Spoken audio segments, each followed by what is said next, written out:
والسلام على سيد الرسل وخاتم الأنبياء صلى الله عليه وعلى آله وصحابه وبارك وسلم. أما بعد فأعوذ بالله من الشيطان الرجيم. بسم الله الرحمن الرحيم.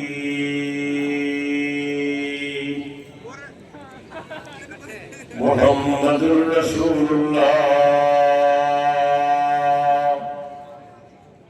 والذين معه أشداء على الكفار رحماء بينهم. وقال النبي صلى الله عليه وسلم: فعليكم بسنتي وسنة الخلفاء الراشدين. محمد التمی خواہم خدایا خدایا التو عشق مصطفیٰ ایمان لا اطاعت خلفاء راشدین اسلام لا محبت آل محمد. واجب الاحترام شرفاء ملت بزرگوں دوستوں بھائیوں عزیزوں، اللہ تعالیٰ اس عظیم پروگرام میں میری آپ کی سب کی حاضری منظور و مقبول فرمائے.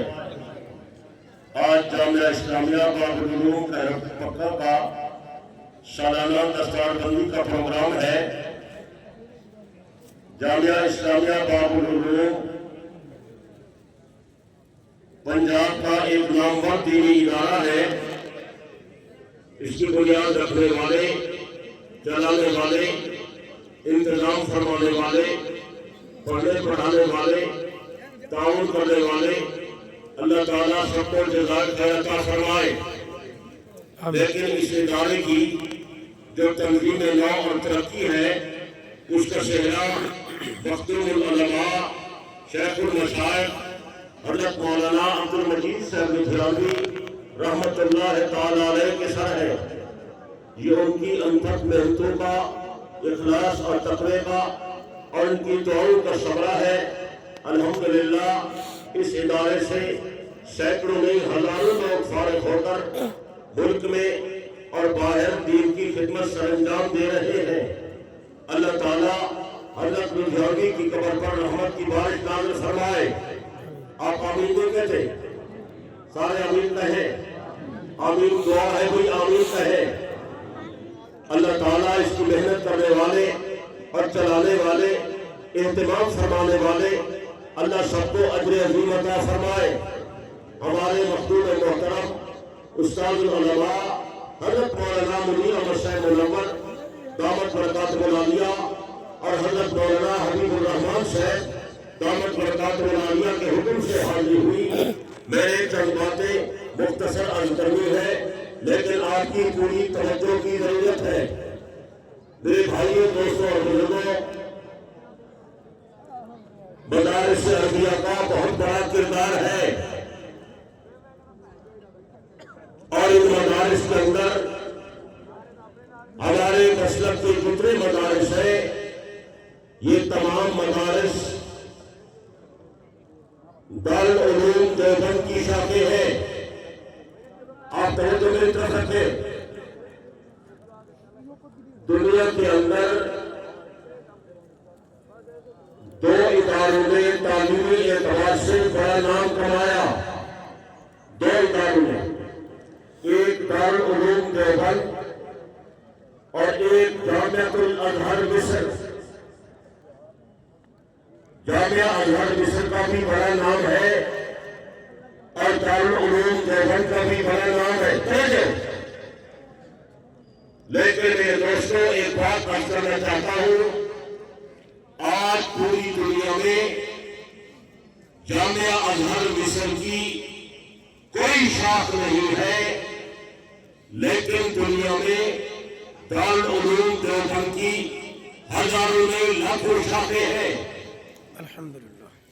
جتنا دینی علوم کو دارالعلوم دیوبند نے پھیلایا، اتنا کسی نے نہیں پھیلایا. جامعہ اسلامیہ باب العلوم یہ بھی دارالعلوم دیوبند کی شاخ ہے. ملک بھر کے باقی مدارس بھی دارالعلوم دیوبند کی فکر پر قائم ہے. بلکہ میں مزید عرض کرتا ہوں، آپ حضرات آج کی تاریخ نوٹ کر لیں. آج تک علماء دیوبند سے زیادہ قرآن مجید کی تفسیریں کسی نے نہیں لکھی. آج تک احادیث کی شروحات علماء دیوبند سے زیادہ کسی نے نہیں لکھی. آج تک سیرت کی کتابیں علماء دیوبند سے زیادہ کسی نے نہیں لکھی. آج تک فقہ کی شروحات علماء دیوبند سے زیادہ کسی نے نہیں لکھی.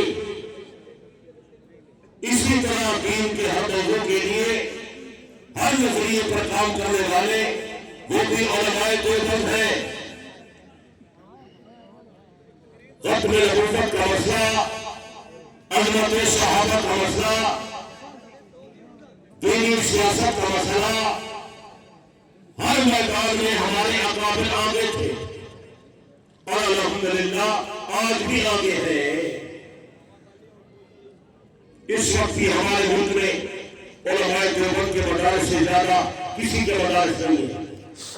سب سے زیادہ حافظ ہم نے پیدا کیے، سب سے زیادہ قاری ہم نے پیدا کیے، سب سے زیادہ عالم ہم نے پیدا کیے، سب سے زیادہ مصنف ہم نے پیدا کیے، سب سے زیادہ مدرس ہم نے پیدا کیے. یہ تبلیغی جماعت بھی علماء دیوبند کی شاخ ہے. الحمدللہ، اللہ تعالیٰ قبول فرمائے.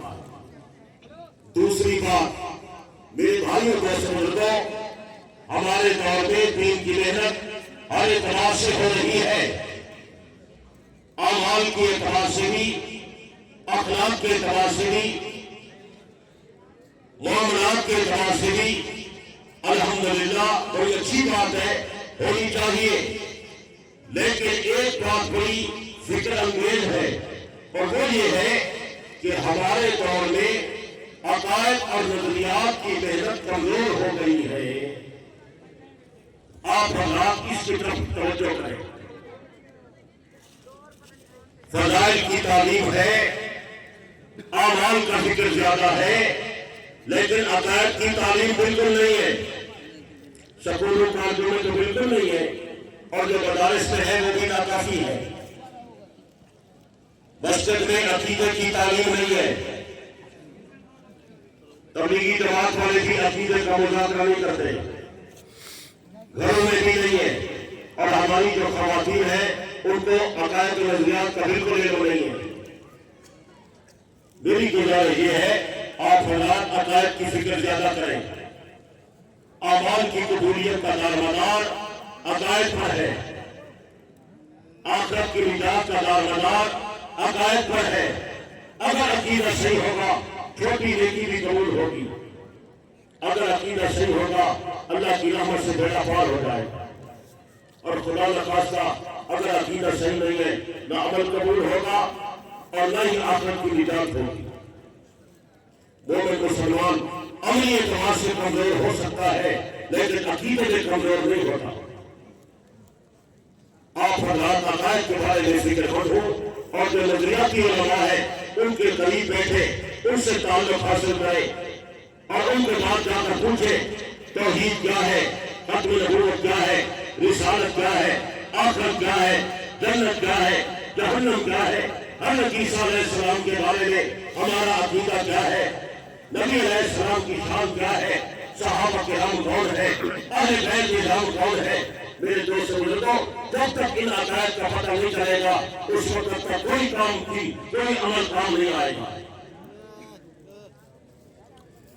میں ایک مثال عرض کرتا ہوں. مثال کے طور پر عام لوگ یہ سمجھتے ہیں کہ صحابہ کرام وہ لوگ ہیں جو زیادہ نیکیاں کرنے والے تھے. ہم اتنی نیکی نہیں کر سکتے. وہ بڑے نمازی تھے، بڑے حاجی تھے، صحابہ بڑے سخی تھے، صحابہ بڑے بہادر تھے. میرے دوست بزرگوں، یہ بات نہیں ہے. عمل سے نہیں کرتا. ہمارے دور میں متجددین پیدا ہوئے، انہوں نے بھی صحابہ کو اعمال کے ساتھ منسلک کر لیا. جہاں صحابی کو کوئی نیکی نظر آئی تو صحابی کی شان بیان کر دی، اور جہاں کوئی کمزوری نظر آئی فوراً صحابہ کو اپنے مرتبے سے گرا دیا. یہ ایک جملہ یاد رکھے جائے کہ صحابہ کا کمال ان کے اعمال پر مبنی نہیں ہے. صحابی عمل سے نہیں بنتا، صحابی تہجد سے نہیں بنتا، صحابی سخاوت سے نہیں بنتا، صحابی ذکر اللہ سے نہیں بنتا، صحابی جہاد سے نہیں بنتا. صحابی جو بنتا ہے میرے دوستوں وہ پیغمبر کی نسبت سے بنتا. بلکہ میں کہتا ہوں صحابی علم سے تو نہیں بنتا. اگر صحابی علم سے بنتا تو امام ابو حنیفہ سے بڑا عالم کون تھا؟ امام مالک سے بڑا عالم کون تھا؟ امام شافعی سے بڑا عالم کون تھا؟ احمد بن حنبل سے بڑا علم رکھنے والا کون تھا؟ اور اگر کوئی عمر سے صحابی بنتا، شاہ عبد القادر جیلانی صحابی بن جاتا، بشر حافظ صحابی بن جاتا، سری سکی صحابی بن جاتا، جنید بغدادی صحابی بن جاتا، بلکہ اویس کا بھی صحابی بن جاتا جو پیغمبر کے زمانے میں تھا. لیکن میرے دوست بزرگوں وہ صحابی نہیں بن سکے. صحابی بننے کی شرطیں تین ہے. پہلی شرط یہ ہے ایمان، دوسری شرط ہے نبی علیہ السلام سے ملاقات، اور تیسری شرط ہے ایمان پر خاتمہ. جو آدمی ایمان لے آئے پیغمبر کے زمانے میں نبی علیہ السلام کو بیداری کے حالت میں دیکھے، ملاقات کرے، چاہے وہ ملاقات ایک لمحے کے لیے کرے اور اسے کسی عمل کا موقع نہ ملے، ایمان پر اس کا خاتمہ ہو جائے، وہ پکا صحابی ہے. اور جو صحابی ہے وہ قطعی جنتی ہے. ساری امت مسلمہ کی نیکیاں مل کر صحابی کے مقام کی برابری نہیں کر سکتی. اور صحابہ میں کوئی قسمیں نہیں ہے. آج کل لوگوں نے صحابہ کی قسمیں بنائی ہوئی ہیں. صحابہ کی کوئی قسمیں نہیں ہے. تمام صحابہ ایک قسم ہے اور تمام صحابہ جنتی ہے. البتہ درجات الگ الگ ہے، مرتبہ اپنا الگ الگ ہے، شان الگ الگ ہے.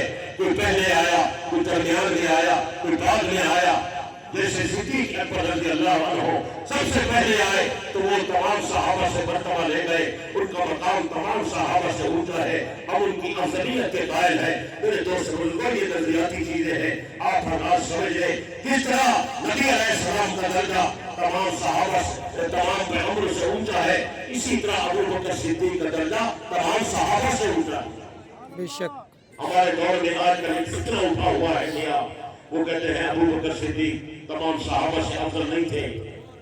آپ ان کو علی الاطلاق کیوں فضیلت دیتے ہیں؟ میرے دوست بزرگوں یہ اہل سنت کا نظریہ نہیں ہے، غیر کا نظریہ ہے.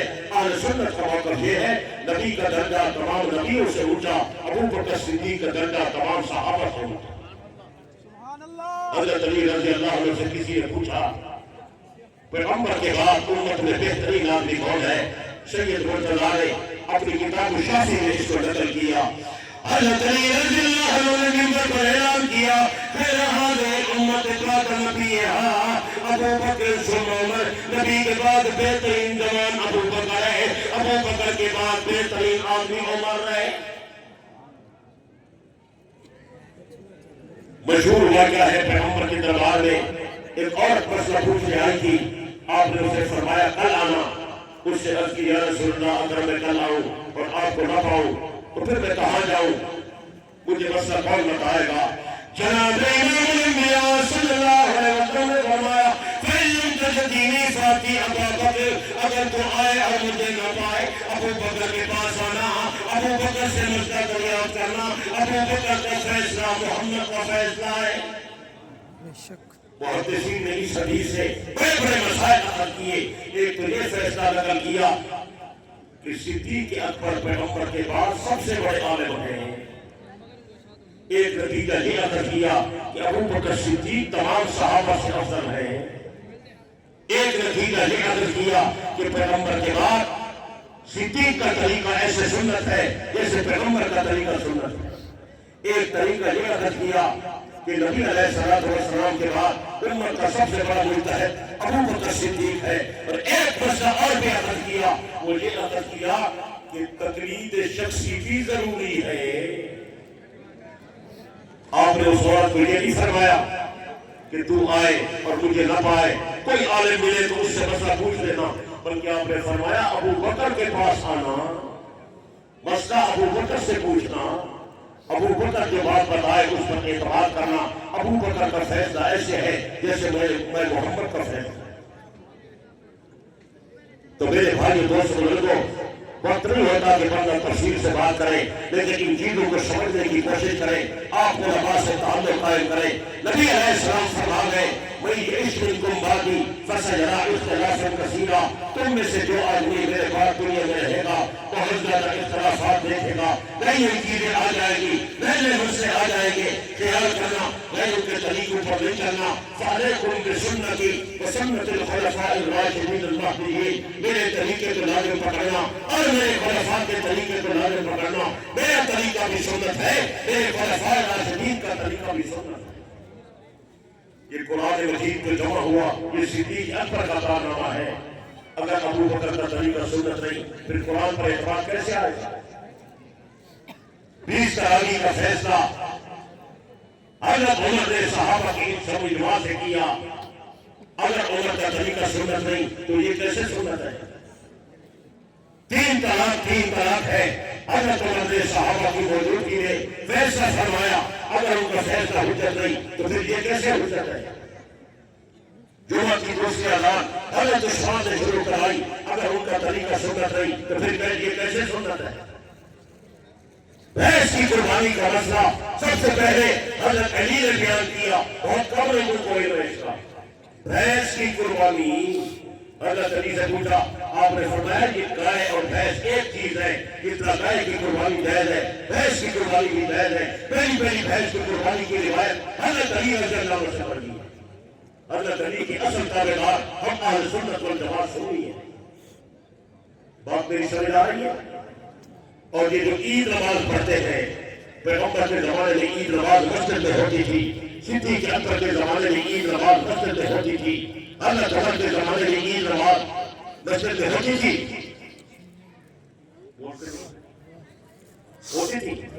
کوئی پیغمبر کے زمانے میں عید نماز مسجد میں نہیں ہوتی تھی، صدیق اکبر کے زمانے میں مسجد میں نہیں ہوتی تھی، باہر عیدگاہ میں ہوتی تھی. جب حضرت علی کا زمانہ آیا ایک پورے آدمی نے پیغام بھیجا، امیر المومنین سے پوچھو عیدگاہ بڑی دور جا کر بنائی ہے، ہم لوگ بوڑھے ہیں وہاں پہنچ نہیں سکتے، ہماری تو عید ضائع ہو جائے گی. تو حضرت علی رضی اللہ عنہ نے پہلی مرتبہ یہ فتویٰ دیا کہ عید کی نماز جیسے عیدگاہ میں جائز ہے مسجد کے اندر بھی جائز ہے. علامہ ابن تیمیہ اپنے فتاوی میں ذکر کرتے ہیں حضرت علی رضی اللہ عنہ نے پہلے فتویٰ دیا اور پیغمبر پہلے فرما گئے تھے جس طرح میرا طریقہ سنت ہے اسی طرح خلفائے راشدین کا طریقہ سنت ہے، لہذا حضرت علی کا یہ فیصلہ بھی سنت ہے. تو بھائی سمجھ آ رہی میری باتیں؟ کس سے کہانیاں آپ جلدی سمجھتے ہیں، یہ ان باتوں کی طرف توجہ نہیں فرماتے. جو مسئلہ جو عمل پیغمبر کے بعد خلفائے راشدین کریں گے ہم کریں گے، جو کام وہ نہیں کریں گے ہم نہیں کریں گے. بات سمجھ آ رہی ہے یا نہیں سمجھ آ رہی؟ آخری بات ایک عرض کر کے میں بات ختم کرتا ہوں. یہ سعودی عرب میں جب یہ آل سعود آئے نا اقتدار پر تو آتے ہی ان کو ایک جوش کر دیا تھا کہ بھئی ہم نے توحید کا بڑا کام کرنا ہے، اور یہ کتنے مقبرے ہیں اور یہ مزارے ہیں اور ان پر جو قبے بنے ہو سب گرا دو. یہ گرانے لگے، ساری قبریں گرا دی، قبے گرا دیے. خبر پھیلی کہ یہ نبی علیہ السلام کا جو روضہ مبارک ہے اس کو بھی ناجائز سمجھ کر گرانا چاہتے ہیں. یہ خبر پہنچی ہمارے اکابر علماء دیوبند، اللہ تعالیٰ ان کی قبروں پر رحمت کی بارش نازل فرمائے، بڑے عظیم لوگ تھے. ان حضرات نے فوراً سعودی حکومت کو لکھا کہ ہم نے سنا ہے کہ تم نبی علیہ السلام کے روزے کے بارے میں یہ خیال رکھتے ہو کہ یہ ناجائز ہے اور اس کو گرانا چاہتے ہو، کیا یہ خبر صحیح ہے؟ ان کا جواب آیا کہ یہ خبر صحیح ہے، ہم اس روزے کو ناجائز سمجھتے ہیں اور اسے گرانا چاہتے ہیں. ہمارے پاس ایک دلیل ہے اور وہ دلیل حدیث ہے. انہوں نے وہ روایت پیش کی کہ نبی علیہ السلام نے حضرت علی سے فرمایا تھا جو قبر اونچی ہو، جو اس کے اوپر چھت ہو یا کتبہ ہو، گرا دو۔ تو ہم اس حدیث کی بنیاد پر نبی علیہ السلام کی قبر مبارک کے اوپر جو کتبہ بنا ہوا ہے، جو روضہ ہے، ہم اس کو ناجائز سمجھتے ہیں اور ہم اس کو گرانا چاہتے ہیں۔ بات سنیں، یہ بڑی قیمتی بات ہے میری طرف سے وہ رکھے، بات بڑی قیمتی ہے، اکثر لوگوں کی سنی ہوئی نہیں ہے۔ وہ نبی علیہ السلام کے حجرے مبارک کے اوپر جو روضہ بنا ہوا ہے اس کو گرانا چاہتے تھا۔ اور جب یہ پھیلی تو پھر ہمارے حضرات نے رابطہ کیا، انہوں نے کہا کہ خبر صحیح ہے۔ ہمارے اکابر نے لکھا آپ ایسا نہ کریں، نبی علیہ السلام کی ذات پاک کا احترام کریں۔ ہم دنیا میں یہود و نصارہ کو منہ دکھانے کے قابل نہیں ہیں۔ بات سمجھ آئی؟ ہمارے پاس دلیل حدیث حدیث حدیث حدیث، اس حدیث کا جواب دیں۔ تو جب انہوں نے وہ حدیث حضرت علی والی پیش کی تو ہمارے حضرات بڑے پریشان ہوئے اور سب علماء جمع ہوئے، دیوبند میں اجلاس ہوا اور اس پر مشاورت ہوئی کہ کیا کرنا چاہیے۔ یہ حضرات روتے دھوتے رہے، ایک جماعت کو اعتکاف میں بٹھایا، اللہ سے دعا کرے، اللہ سے مانگ رہے، اللہ نے اس کا جواب میرے اکابر کے دل پر اتار دیا۔ وہ جواب جب اتارا تو پھر ان حضرات نے وہ جواب ان کو لکھا اور ایک وفد تیار کیا، سعودی عرب بھیجا، اس میں حضرت مولانا علامہ شبیر احمد صاحب عثمانی، حضرت مولانا سید سلیمان صاحب ندوی، حضرت مولانا مفتی کفایت اللہ دہلوی رحمہ اللہ، یہ شامل تھا۔ یہ وہاں گئے، ان سے ملاقات کی، ان کا بڑا اجلاس ہوا، اس میں بڑے علماء وغیرہ سب جمع ہوئے، تو اس میں علامہ عثمانی نے خطاب فرمایا اور فرمایا پیغمبر کا لحاظ کرو، نبی علیہ السلام کے روضے کے مبارک کے متعلق ایسا نظریہ نہ۔ انہوں نے کہا ہمارے پاس حدیث، آپ ہمیں اس کا جواب دیں۔ علامہ عثمانی نے کھڑے ہو کر ان کو جواب دیا کہ وہ حدیث بالکل صحیح ہے جو تم نے پیش کی ہے، لیکن تمہیں اس کا مطلب سمجھ نہیں آیا۔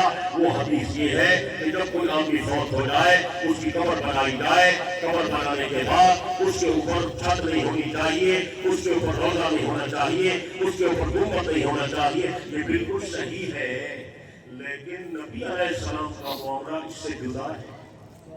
انہوں نے کہا کہ وہ کیسے؟ آپ نے فرمایا وہ اس طرح کہ جب نبی علیہ السلام کی رحلت ہوئی اور آپ کی تدفین وہاں ہوئی تو حضرت عائشہ کا حجرہ اور اس کی چھت پہلے تھی، قبر بعد میں بنائی گئی۔ بات سمجھ آئی؟ تو وہ ششتر رہ گئے کہ یہ تو عجیب معاملہ ہے۔ اور پھر فرمایا کہ نبی علیہ السلام کی وہاں تدفین وہ تو پیغمبر کے حکم کے مطابق تھی۔ آپ کا فرمان ہے جہاں نبی فوت ہوتا ہے وہیں غسل ہوتا ہے، وہیں کفن ہوتا ہے، وہیں جنازہ ہوتا ہے، وہیں تدفین ہوتی ہے۔ تو نبی علیہ السلام کی ارشادات کے مطابق آپ کی تدفین وہاں ضروری تھی۔ وجہ عائشہ میں آپ کی قبر مبارک بنائی گئی، وہ چھت پہلے موجود تھی، بعد میں نہیں بنائی گئی، اور جو اوپر گنبد بنا ہے وہ چھت پر بنا ہے، وہ قبر پر نہیں بنا۔ وہ حضرات بڑے حیران اور پریشان ہوئے تو ایک عالم وہاں اٹھا، اس نے کہا مولانا شبیر احمد عثمانی تو نے بات تو بڑی اچھی کی ہے، لیکن عقلی بات ہے، کوئی اس کی نقلی دلیل بھی پیش کر، کوئی حدیث بھی پیش کر۔ تو حضرت عثمانی رحمۃ اللہ علیہ، یہ وہی عثمانی ہے جس سے آدھی آدھی رات تک بانی پاکستان مشورے کرتا تھا۔ بانی پاکستان قائد اعظم محمد علی جناح اسی علامہ شبیر احمد عثمانی سے مشورے کرتا تھا، اور پاکستان کا جھنڈا لہرانے والا بھی یہی علامہ عثمانی ہے، کیونکہ آپ کے علم میں رہے۔ تو حضرت عثمانی رحمت اللہ تعالیٰ علیہ کھڑے ہوئے اور حضرت نے فرمایا تو سعودی عرب کے عالم تجھے غلط فہمی ہو گئی، آج میں تجھے پیغمبر کی حدیث سناتا ہوں۔ جناب انبیاء صلی اللہ علیہ وسلم نے فرمایا فعلیکم بسنتی وسنت الخلفاء الراشدین، میرے طریقے کو لازم پکڑو، میرے خلفاء کے طریقے کو لازم پکڑو، میرا طریقہ بھی سنت ہے، میرے خلفاء کا طریقہ بھی سنت ہے۔ علامہ شبیر احمد عثمانی نے فرمایا سنت کا پیغمبر کی قبر مبارک حجرہ عائشہ میں بنائی گئی، اس کے بعد صدیق اکبر کا زمانہ آیا، ابو بکر نے اس چھت کو نہ گرایا، حضرت عمر کا زمانہ آیا، حضرت عمر نے اس چھت کو نہ گرایا، حضرت عثمان کا زمانہ آیا، حضرت عثمان نے چھت کو نہ گرایا، حضرت علی کا زمانہ آیا اللہ تعالیٰ نے فتوہ نہ گرایا جو کام نبی کے خلفاء نے نہیں کیا تم وہ کام کیوں کرتے ہو خبردار تم نبی کے روزے کو ہاتھ بھی نہیں لگا سکتے بے شک نبی کے روزے کی حفاظت کرنے والا اللہ تھا لیکن اللہ نے ذریعہ بنایا میرے اکابر علماء دیوبند قص اللہ جماعت ہو کو ان کی محنت کی بدولت آج نبی کا روزہ اسی طرح چمک رہا ہے اللہ کی رحمت رہی برس ہے آج کرنے کا مطلب یہ ہے ہر لڑکی میں جو دلیل ہے وہ پیغمبر کی سنت ہے یا خلفاء راشدین کی سنت ہے جو کام انہوں نے کیا ہم نے کرنا ہے جو کام انہوں نے نہیں کیا ہم نے بالکل نہیں کرنا اللہ تعالیٰ مجھے اور آپ کو اس کے مطابق عمل کی توفیق عطا فرمائے وآخر دعوانا الحمدللہ رب العالمین